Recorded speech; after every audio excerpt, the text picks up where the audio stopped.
I will not then tell you what I think, but I will tell any man who cares to hear it what I believe. I will do it now. Of course, what I say must partake thus much of the character of theory that I cannot prove it. I can only endeavor to order my life by it. I believe in Jesus Christ, the eternal Son of God, my elder brother, my Lord and Master. I believe that he has a right to my absolute obedience, whereinsoever I know or shall come to know his will, that to obey him is to ascend the pinnacle of my being, that not to obey him would be to deny him. I believe that he died that I might die like him, die to any ruling power in me but the will of God, live ready to be nailed to the cross as he was, if God will it. I believe that he is my Savior from myself and from all that has come of loving myself, from all that God does not love and would not have me love, all that is not worth loving, that he died that the justice, the mercy of God might have its way with me, making me just as God is just, merciful as he is merciful, perfect as my Father in heaven is perfect. I believe and pray that he will give me what punishment I need to set me right or keep me from going wrong. I believe that he died to deliver me from all meanness, all pretense, all falseness, all unfairness, all poverty of spirit, all cowardice, all fear, all anxiety, all forms of self-love, all trust or hope in possession, to make me merry as a child, the child of our Father in heaven, loving nothing but what is lovely, desiring nothing I should be ashamed to let the universe of God see me desire. I believe that God is just like Jesus, only greater yet, for Jesus said so. I believe that God is absolutely grandly beautiful, even as the highest soul of man counts beauty, but infinitely beyond that soul's highest idea, with the beauty that creates beauty, not merely shows it or itself exists beautiful. I believe that God has always done, is always doing his best for every man, that no man is miserable because God is forgetting him, that he is not a God to crouch before, but our Father to whom the child heart cries exultant, "Do with me as thou wilt." I believe that there is nothing good for me or for any man but God, and more of God, and that alone through knowing Christ can we come nigh to him.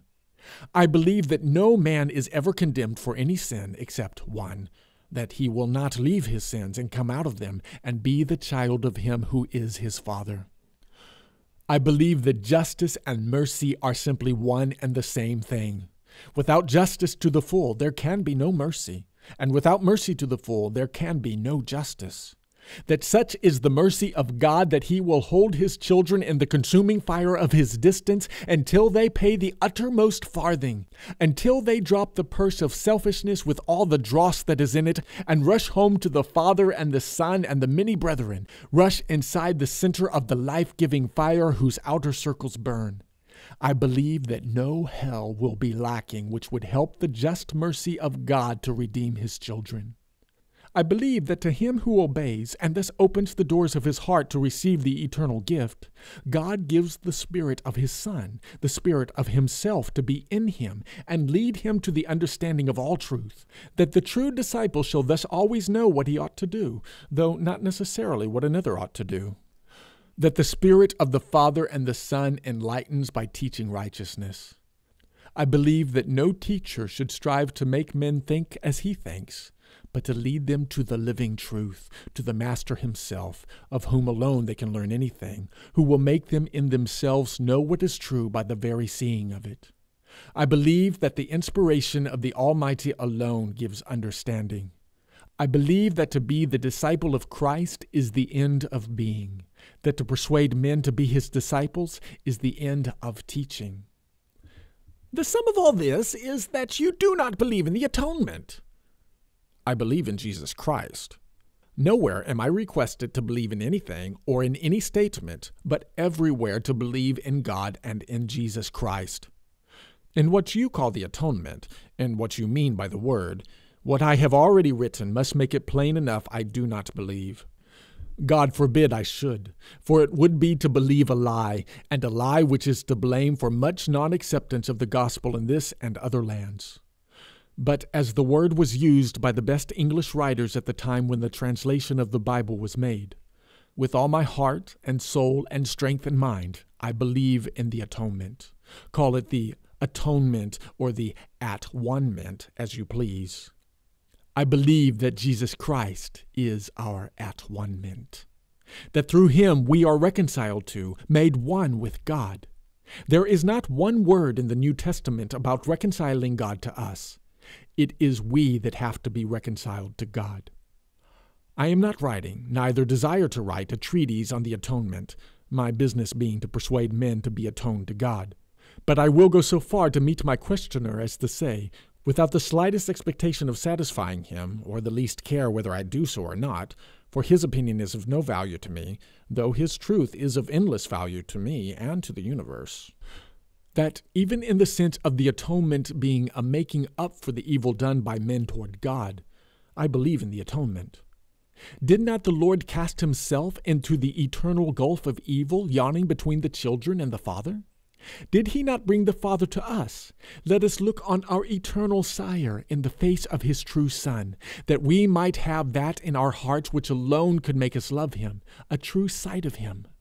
Did he not insist on the one truth of the universe, the one saving truth, that God was just what he was? Did he not hold to that assertion to the last, in the face of contradiction and death?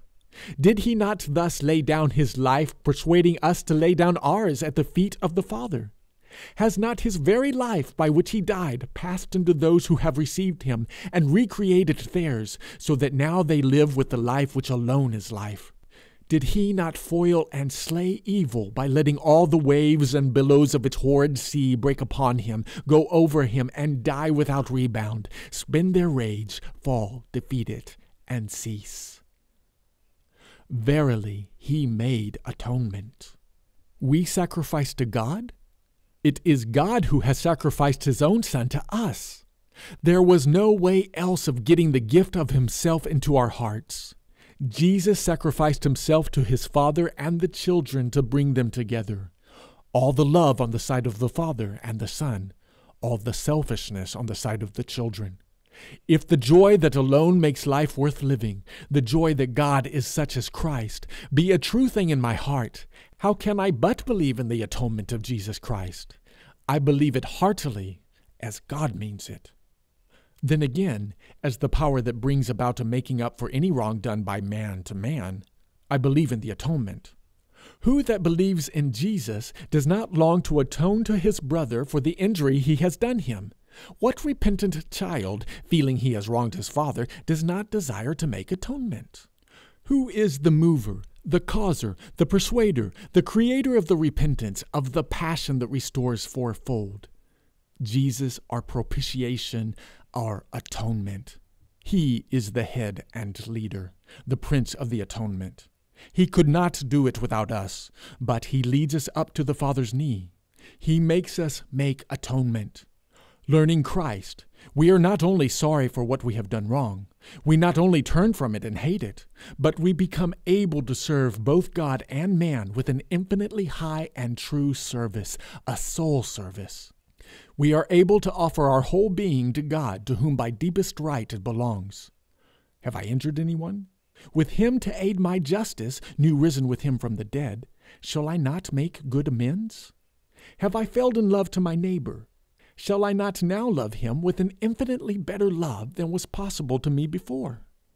That I will and can make atonement, thanks be to him who is my atonement, making me at one with God and my fellows. He is my life, my joy, my Lord, my owner, the perfecter of my being by the perfection of his own. I dare not say with Paul that I am the slave of Christ, but my highest aspiration and desire is to be the slave of Christ. But you do not believe that the sufferings of Christ as sufferings justified the supreme ruler in doing anything which he would not have been at liberty to do but for those sufferings? I do not. I believe the notion as unworthy of man's belief as it is dishonoring to God. It has its origin, doubtless, in a salutary sense of sin, but sense of sin is not inspiration, though it may lie not far from the temple door. It is indeed an opener of the eyes, but upon home defilement, not upon heavenly truth. It is not the revealer of secrets. Also, there is another factor in the theory, and that is unbelief. Incapacity to accept the freedom of God's forgiveness.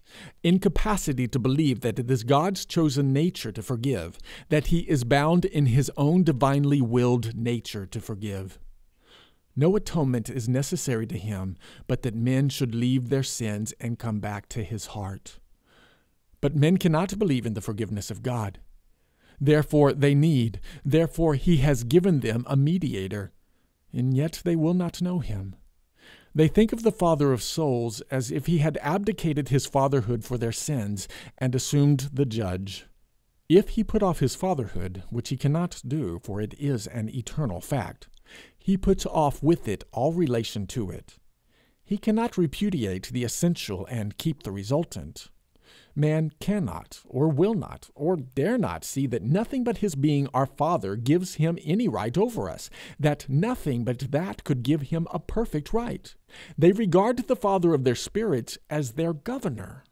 They yield the idea of the Ancient of Days, the glad Creator, and put in its stead a miserable, puritanical martinet of a God, caring not for righteousness but for his rights, not for the eternal purities but the goody properties.